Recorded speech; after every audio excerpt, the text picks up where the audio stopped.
Ik zit hier met Yannis, the singer of Foals. How you doing, man? I'm good. It's nice to be back in Amsterdam. Yeah, it's a long time ago, 3-4 years ago. Yeah, it's been too long. How does that come?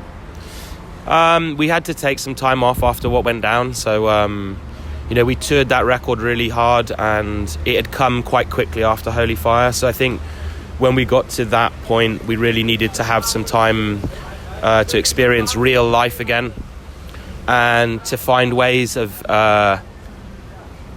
becoming bored. I wanted to really be bored again. I wanted to be back at home and feel domestic and feel like the desire to create was one that was very pure and was urgent.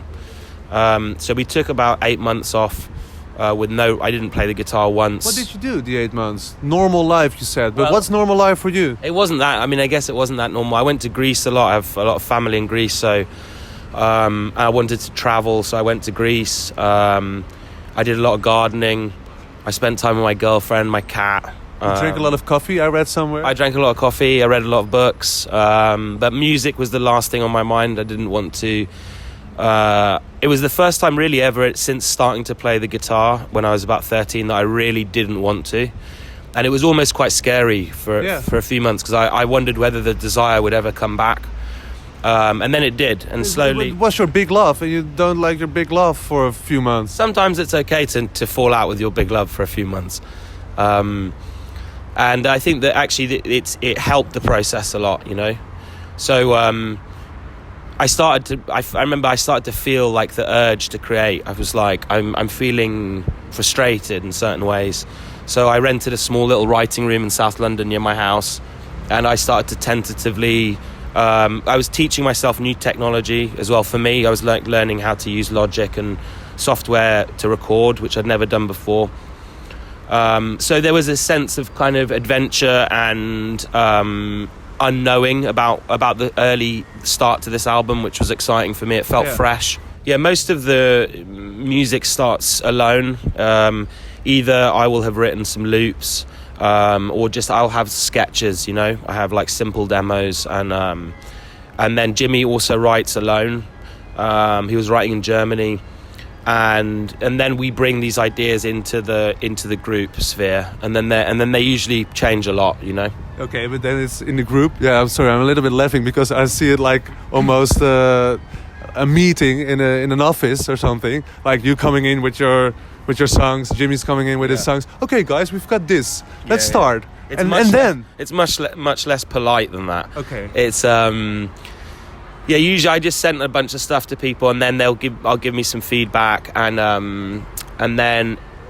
It can be a strange experience because often I can feel quite tender towards the thing that I've written, or I have an emotional connection to it. And sometimes when you put it into the room and we start to play it with live drums and people changing elements of it, it can almost feel violent in a way. You're like, oh, don't destroy my precious, because it's very precious egg. Yeah. But sometimes the egg needs to be broken to make an omelette, So wow. So it took us about a year and a half. Maybe almost 2 years from that point until we're at now, essentially, where the albums were all finished. First part of the album, because there's becoming a second part of this album. There is, that's coming out hopefully in the autumn. After the break, it felt like I felt really inspired. Without even being aware of it, I felt like I was just writing a lot of music. I think that we, as a group, we connected well. We felt like there was some potency in the room. Mm-hmm. And lyrically, I felt like I had a lot to write about. In some ways, maybe often we'll go in with a lot of ideas, but the ability to write more than 10 songs lyrically or 12 songs lyrically is too much in the space of time. But for whatever reason, partly I guess maybe what's going on in the world and the fact that I'd had time to sit and think and write more meant that we actually got to complete all of the ideas that we went in with. And then the question was how to release it, and we thought the best way to do it would be by putting 2 out. Let's go to the songs, because this first album is out now for a while. I listened to it a lot. Start with Exits. Tell me everything about that song. So that's a song where it didn't come from one of these pre-ideas. That was just jammed in a room. We were writing a different song. I don't even remember which one, and we Jack flipped the groove, like he went half speed. So then we had this kind of groove, and I was singing essentially what is the chorus now of that song, with some different lyrics and not fully formed lyrics. Sometimes I'll just sing blah blah blah blah blah. But I'll have the melody. Okay. And we just felt there was something interesting in that idea, and we wanted to pursue it. We always liked the song. I had this a kind of visual landscape for the song, which was based on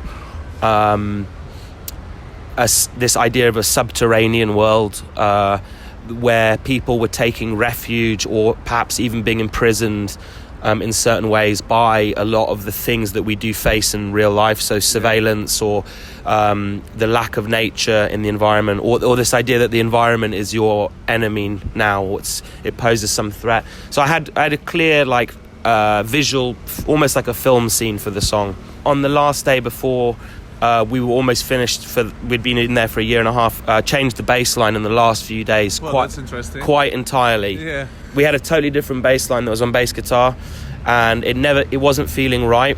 And then I was thinking about the band Talk, and they have a song called Life's What You Make It that I love, and that we love. That one, yeah. We love it. And that's a piano bass, and it's like a muted piano. So we thought, let's try doing a piano bass, and then that's what became the bass line. So interesting. Okay, next one, In Degrees. So In Degrees started off, I'd bought a new piece of equipment, and the loop that runs through the song was made with this new pedal. Okay. And I was very excited by this pedal. I was like a kid with a new toy, you know. And that was one of the first things I wrote with the pedal. And I recorded it that first day. And that recording from that first day is what's in the final album version. We didn't re-record it or anything. And it's a song that we really wanted to take to the dance floor. We wanted to feel like to push ourselves more into writing something almost purely for the dance floor in a certain way than we had done before. I had this phrase like In Degrees from the beginning. I think, I don't know why, but I just titled it In Degrees even before there were lyrics. And then again, you know, I usually write from a kind of visual place, and I just had this feeling, or almost like a scene of being separated from the relationship that was once good, has become slowly, through small incremental problems, has become torn apart, or it falls apart in some way. And I wanted to use this metaphor of the glass door, and then, you know, it's about loss, really. Yeah. So then, obviously, I thought about the fact that we're losing. I like the fact that there could be almost a double meaning to it, in terms of it relating to the environment. And the other thing that I was attracted to write about in that song is the idea that you have a dance song that's for the dance floor, where people will be rubbing bodies with each other in tonight, you know, and here that it will be a dance moment of real human contact. Yeah. And yet the song is about losing human contact, you know. So beautiful. Last one, my favorite one on the album, Sunday. It's also Sunday tonight. It is Sunday today. Yeah, but what's happening on that song? So that song is a strange one. It existed around the time when we wrote What Went Down. And we tried to record it for that album, and it didn't come together. And it's a song that had I had the vocal and we had the chord sequence, but we didn't know how to fill out the rest, what the song's identity should be. So you can still hear it. Yeah, because there are almost two songs in one song. Yeah, exactly. And there were other versions as well that we had that maybe, you know, we'll put out sometime. But when we came to record it this way, it was probably the most difficult song to record because of what you're saying. There's a big flip in the song, and to try and get it to kind of work was difficult. But it's interesting, I think, the fact that it feels like it's more correct for now. As in, if we'd completed it for What Went Down, I think it would have been. It feels right that it didn't make that record and it fits this one. So there was something kind of serendipitous, or there was something lucky about the way that it's come together for this record. And there's something happening on this song. When I'm listening to it, and I played it once or twice on the radio, because it's not really a radio song, but if I'm listening it at home, at my couch or in bed or in the kitchen, it makes me feel so happy at the end, because it starts really slow and it's euphoric almost. Yeah, it's it's. Was that your meaning when you make this one? On a musical level, we wanted it to, again, like the bit, particularly the beginning, was harking back to, like we had a kind of nostalgic feeling about this song, that it was relating to like the bands we grew up listening to, like the Verve, or it made me think of like English country fields in the summertime, or like Glastonbury. Yeah. It had this kind of sunset vibe. And then the middle section, we just wanted it to be like, this is you build up to this great release, and then it's meant to be this huge, like you're saying, ecstatic, euphoric moment. And then again, I guess I did this quite a lot on this album, but the lyrics are darker than the song. That song's important because it captures a lot of the anxieties that I think we have about the future, about cities, about generations, about the environment. I wanted to mix the apocalyptic with the euphoric, basically. Yeah. And that's kind of the gist of that song, really. Last one is your favorite. It can't be one of mine, so it's up to you. So my favorite, I guess at the moment, it changes. It would be the last song, I'm Done With The World. Jimmy wrote that in Germany.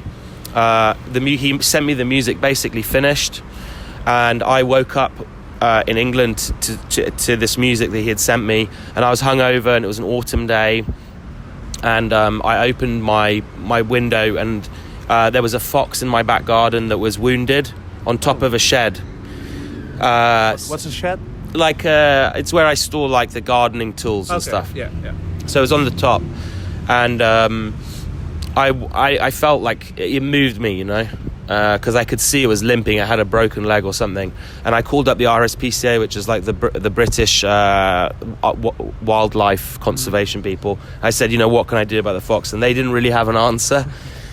Anyway, I fed it and stuff. I threw some food up there, and then I went to the studio, and I think I was really quite hungover as well. From what I remember, I felt like very, very tender. And I went in and I sung the song as it is now, and I didn't pre-write the lyrics really. I just did it, and then I went home, and the fox was there for maybe another 2 days, and then it disappeared, and I never saw it again. And I felt like it was the perfect way to close the album by putting that at the end, But is that song about that fox? It's a metaphor. It's about the fox. But it's also, I guess, a metaphor. You have to kind of read the lyrics, I guess. I think it can be interpreted in different ways. But it wouldn't have been written without the fox.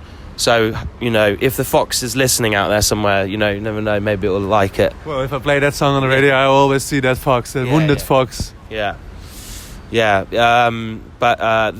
And I think that, it partly also we wanted to close the album that way because album 2 starts with a bang. It starts like as a contrast to that. Nice. So I think it completes the chapter well. Thank you very much, man. Thank you. Well spoken. Thank you, man. Thanks.